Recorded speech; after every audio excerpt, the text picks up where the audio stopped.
Bonjour, je m'appelle Marie-Soleil Cordeau, je suis coach spécialiste en bien-être amoureux.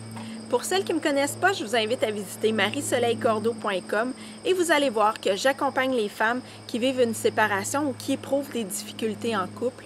Je les aide à arrêter de souffrir, à retrouver leur joie de vivre, leur énergie et leur confiance en elles. Aujourd'hui, je vous présente l'entrevue que j'ai réalisée avec Isabelle Falardeau, l'auteure du livre Boomerang Baby, s'affranchir d'une relation toxique. C'est une de mes clientes qui m'a parlé de ce livre-là. Elle m'a dit que c'était littéralement reconnu dans le personnage de Pénélope et dans l'histoire de Pénélope.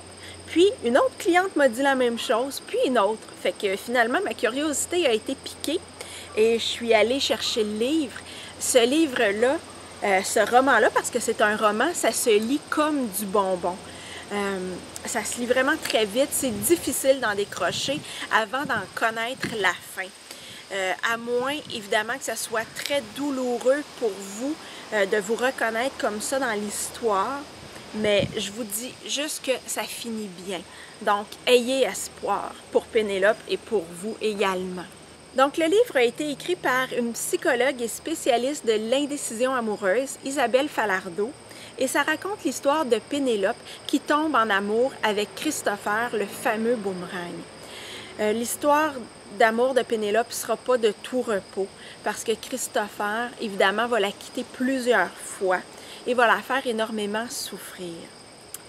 Ce livre-là, c'est plus qu'un simple roman parce qu'il y a Sophie, la meilleure amie de Pénélope, qui tout au long du récit donne de judicieux conseils au bénéfice des lectrices. Cette lecture-là a piqué ma curiosité. J'ai eu envie d'en savoir un peu plus sur le fameux boomerang, sur le phénomène du boomerang. Donc, c'est avec beaucoup de générosité qu'Isabelle Falardeau a accepté de m'accorder cette entrevue-là. Je la présente tout de suite. Dis-moi, Isabelle, qu'est-ce qui t'a amené à écrire ce livre-là? J'ai eu à un moment donné un flash quand dans une journée, j'ai eu 3 clientes qui sont venues me consulter qui étaient aux prises avec un même type d'homme qui partait, qui revenait, qui partait, qui revenait. Je me disais, mon Dieu, que les femmes sont pris au piège de ce type d'homme-là. Puis je me suis dit, il faut vraiment que j'écrive un livre. J'ai écrit d'autres livres sur l'indécision. Puis là, je trouvais que c'était sur un thème de l'indécision amoureuse. J'avais écrit une page, une table des matières assez psychologue qui écrit un livre. Après, je me suis dit non, j'écris un roman. Puis à presque toutes les 2 pages, je vais noter qu'est-ce qui se passe dans mon roman. Parce que l'indécision amoureuse, c'est quelque chose qui passe avec le cœur. Donc, je ne voulais pas quelque chose qui m'adressait à la tête de mes lectrices, et surtout des femmes qui vont venir. Parce que c'est surtout des femmes qui sont aux prises avec un boomerang. Et effectivement, je pense que tu as bien réussi. Quand on lit ton roman, ça touche directement au cœur. Oui. C'est ce que plusieurs de mes clientes m'ont dit après la lecture de ton livre. C'est ça. Avoir fait quelque chose sur un traité de l'indécision amoureuse, ça n'aurait pas eu d'allure. C'est pas dans la tête, vraiment. C'est même dans le corps que ça se passe. Parce que des fois, il y en a qui me disent, ben moi, je l'ai dans la peau, ce boomerang-là. Je l'ai. C'est quelque chose de physique, c'est quelque chose de ressenti beaucoup. Oui. Puis, qu'est-ce que c'est un boomerang? Un boomerang, c'est une personne, il y a des hommes, ça peut être dans une relation hétérosexuelle, homosexuelle, donc c'est homme ou femme, et surtout des hommes, qui sont indécis sur le plan. Donc, c'est des gens qui vont s'engager 1 mois, 2 mois, 1 an, et après, toutes sortes de raisons, on va regarder tantôt pourquoi, se retirent. Alors, quittent la personne, s'en vont. Puis après, non, ils reviennent avec la même personne. Ils repartent, ils reviennent. Donc, c'est ça un boomerang, c'est quelqu'un dont tu tombes amoureux, puis là, il s'en va, puis il te revient. Pardon, il revient, fait des excuses, il repart, puis il revient. Donc, c'est quelqu'un qui fait pleurer beaucoup son ou sa partenaire, c'est sûr. Puis, c'est quoi ses principales caractéristiques? Comment on le reconnaît? C'est difficile de reconnaître un boomerang au début, parce qu'on ne le sait pas. On le sait pas. C'est une personne qui est vraiment très fusionnelle au début, qui va être proche de nous, puis on est bien. C'est des gens souvent très séducteurs, qui sont sûrs de leur potentiel séducteur, parce que s'ils reviennent, c'est qu'ils ont confiance, qu'ils vont être capables de reséduire. Donc, c'est des gens souvent séduisants. Ça c'est sûr, en partant. Des gens sûrs d'eux. On le reconnaît parce que des fois, il va prioriser ses besoins. Un peu narcissiques. Alors, ben là, moi, j'ai besoin de prendre l'air, j'ai besoin qu'on ne se voit pas pendant une semaine, ou là, j'ai besoin d'être dans le sud une semaine, puis j'aimerais mieux que tu ne viennes pas, j'ai besoin de me reposer. Qui, des fois, vont en contradiction avec les besoins de l'autre. Mm-hmm. Un boomerang tient compte d'abord de ses besoins. Oublie les besoins de l'autre. Ça, c'est des caractéristiques. Puis, est-ce qu'un boomerang, c'est automatiquement ce qu'on appelle un pervers narcissique? Non. Non. Ça, c'est, je te dirais, une petite partie de certains boomerangs. La majorité des boomerangs, c'est des gens qui ont ce qu'on appelle dans notre langage en psychologie, qui ont un style d'attachement détaché. C'est-à-dire qui ont de la difficulté à s'investir dans l'intimité, qui ont tendance à fuir l'intimité. Des fois, ils vont aimer ça, mais pas trop longtemps. Ils repartent. C'est comme ça. Tu sais, les petites mouches qui s'approchent des flammes, là, puis qui repartent. Mais des fois, ils sont trop intimes. Ah, là, ils étouffent là-dedans. Alors, ils sont pris entre le goût d'être intimes, mais là, quand ils sont intimes, ils s'étouffent, ils ressortent. Ils vont prendre l'air. Alors, c'est ça. Donc, c'est des gens qui peuvent avoir un style d'attachement qu'on appelle détaché. C'est des gens qui peuvent sortir d'une relation amoureuse, puis qui sont en convalescence, je dirais, puis qui ne veulent pas s'attacher, là. Alors, je suis un petit peu avec toi, non, je ne veux pas m'engager encore, je reviens, je repars, je reviens. Il faut s'attendre à ça. Quelqu'un qui vient de vivre une séparation difficile peut avoir un comportement boomerang, ça c'est sûr. Il y a des gens qui choisissent dans leur vie de ne pas s'engager. Parce que pour eux, la liberté affective, d'avoir plusieurs partenaires, pour eux autres, c'est une valeur importante. Ça, c'est un autre type de catégorie. Puis on a un autre type de personnalité narcissique, borderline, et tout. Mais c'est quatre grandes raisons qui font qu'une personne a un comportement boomerang. Puis, quelles sont les femmes les plus susceptibles de tomber en amour avec un boomerang? Nos Pénélopes. Parce que c'est ça, quand il y a un boomerang, s'il n'y a pas de Pénélope, ben le boomerang, il est tout seul dans le vide. Hein? Fait que ça lui prend une Pénélope qui l'accepte, qui ouvre les grandes. Alors, notre Pénélope, des fois, elle a un style d'attachement qu'on appelle nous plus préoccupé. C'est-à-dire, c'est une personne qui va avoir peur de se faire abandonner. Ce qui est étonnant, c'est qu'elle va s'attacher, elle va s'accrocher beaucoup, mais des fois, elle va un peu étouffer l'autre personne parce qu'elle est trop envahissante. Des fois, c'est ça. Mais ça peut être ça. Mais écoute, je pense que n'importe qui peut tomber en amour avec un boomerang. N'importe qui. C'est qu'on tombe en amour avec un boomerang, mais qui va entretenir la relation boomerang? C'est quelqu'un qui va pardonner facilement. Qui, comme dans mon roman, la Pénélope, qui n'écoute pas ses besoins, qui passe les besoins de l'autre. Alors, moi, j'ai écrit ce roman-là pour que les gens arrêtent d'entretenir des relations avec des boomerangs. Parce que c'est toxique. Alors, n'importe qui peut tomber en amour avec un boomerang, qui sont séducteurs, sont beaux, sont fins, sont toutes, sont belles, sont fines, tout ça.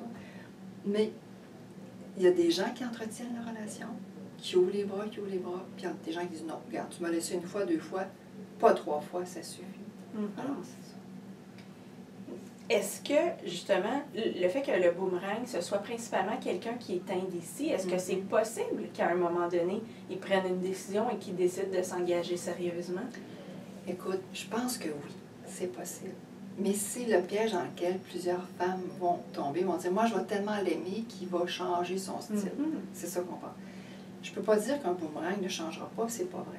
Parce qu'il y a des gens qui ont des styles d'attachement détachés, qui, soit en allant en psychothérapie, soit en travaillant beaucoup sur eux-mêmes, en étant conscients de leur pattern, il y a des gens qui peuvent changer, qui peuvent devenir plus stables.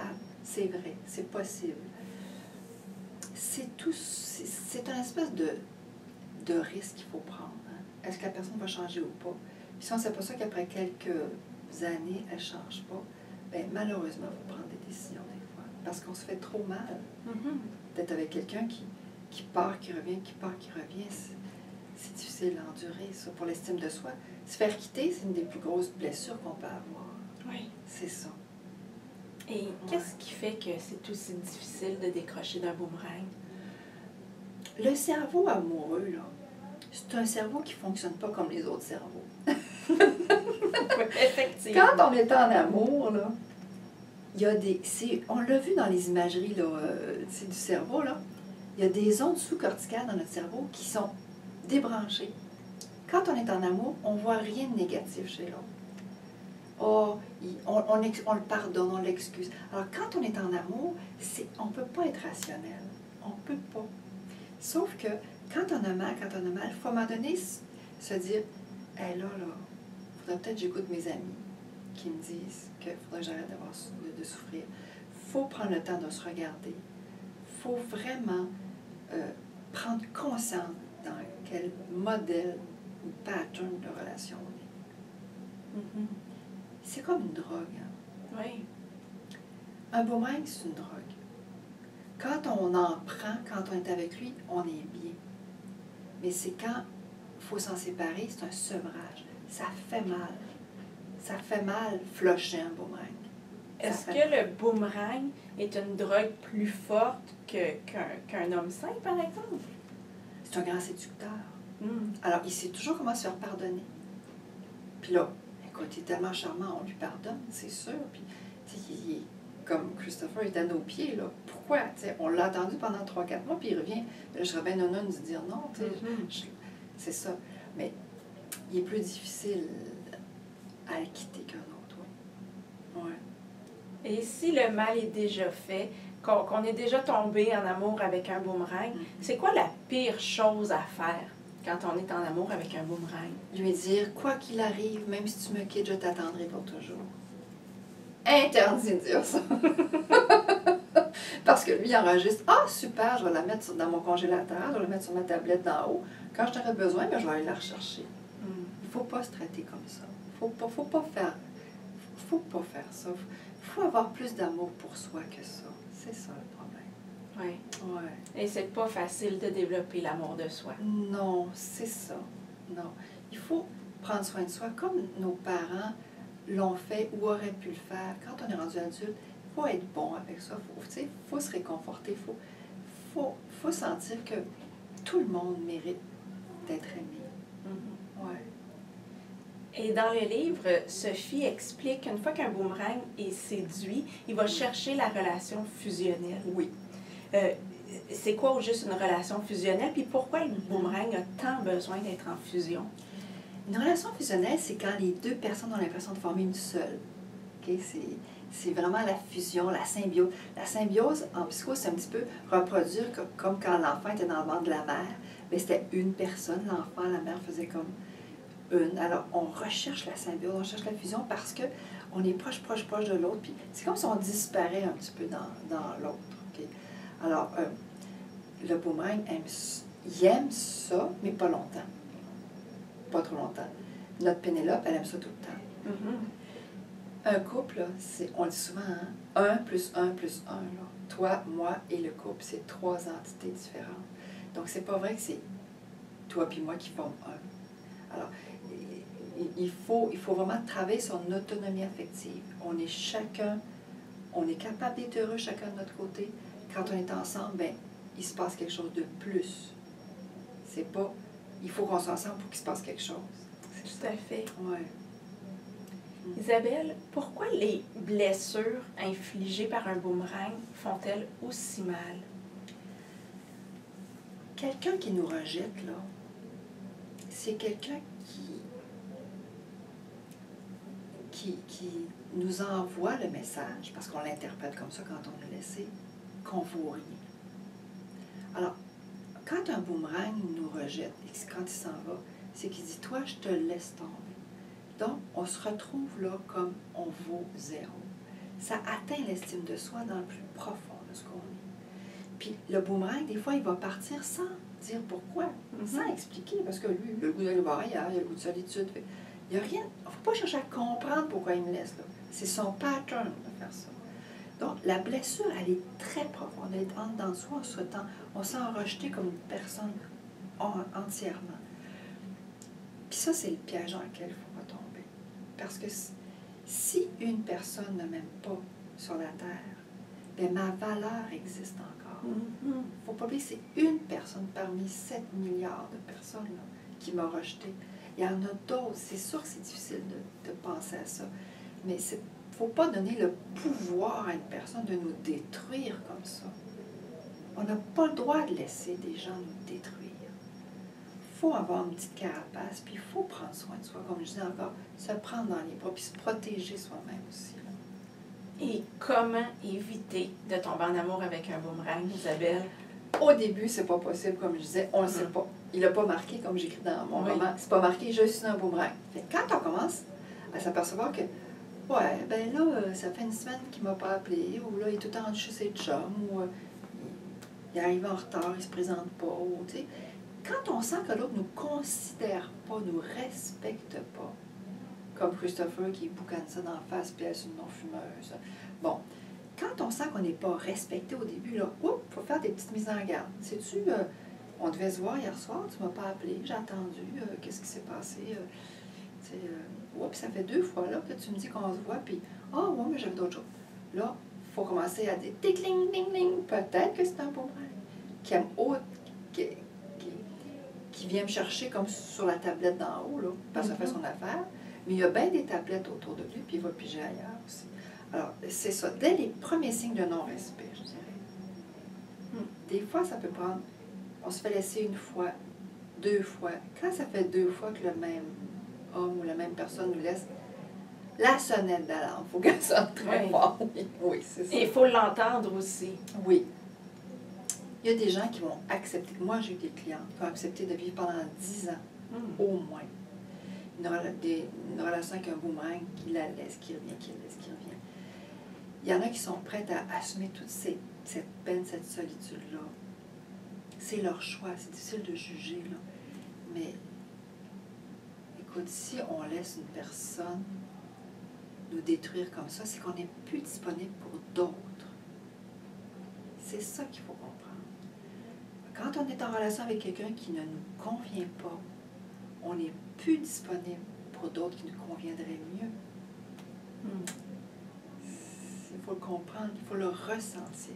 Oui. Ouais. Et là, ça touche évidemment l'amour de soi, l'estime qu'on a pour soi. C'est ça. Et le risque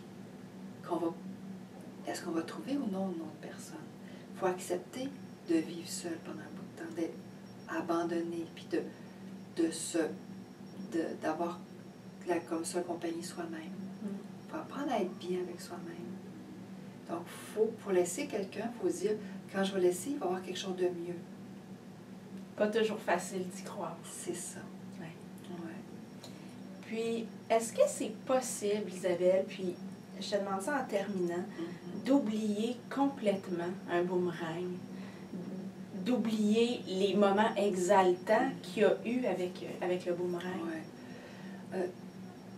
C'est une drogue, hein? Si on a pris de la drogue, si on a pris un gros high, c'est difficile à oublier. C'est pour ça que les Pénélopes pardonnent, parce qu'elles veulent revivre encore des highs. C'est pour ça que j'écris dans mon roman « Faites la liste des choses qui ont mal été. Le cerveau amoureux retient juste ce qui est positif, il oublie ce qui est négatif. Oubliez, essayez d'oublier ce qui était possible. Mettez-vous dans la face ce qui était négatif. Il ne s'inquiétait pas de moi, il m'oubliait, il ne rentrait pas. Il faut se rappeler ça. Notre cerveau est mal fait pour ça. Alors, il faut le déjouer un peu parce qu'il nous raconte des histoires de fantaisie, que c'était donc beau. Non, c'était pas si beau ça. Puis c'était dans le fond, c'était l'enfer d'être avec lui. Il faut se l'écrire. C'était l'enfer bien avec lui. Pour que le cerveau l'enregistre. Donc, finalement, ce que tu dis, c'est qu'à chaque fois qu'on y pense, faudrait faire de la gestion de pensée par rapport à ça. C'est ça. Il faut se dire, bon, là, je suis dans mon petit scénario de conte de fées. OK, c'est beau, j'ai des petits flashs de scénario de conte de fées. C'est ma petite fille intérieure qui aime ça, rêver à ça. C'est beau. Y avait-tu autre chose aussi avec lui? Et là, forcer la pensée plus réaliste qui est là derrière. Effectivement. C'est ça. Ben, je te remercie, Isabelle, d'avoir répondu à mes questions sur le boomerang. Oui, ça m'a fait un grand plaisir. Merci beaucoup. D'accord.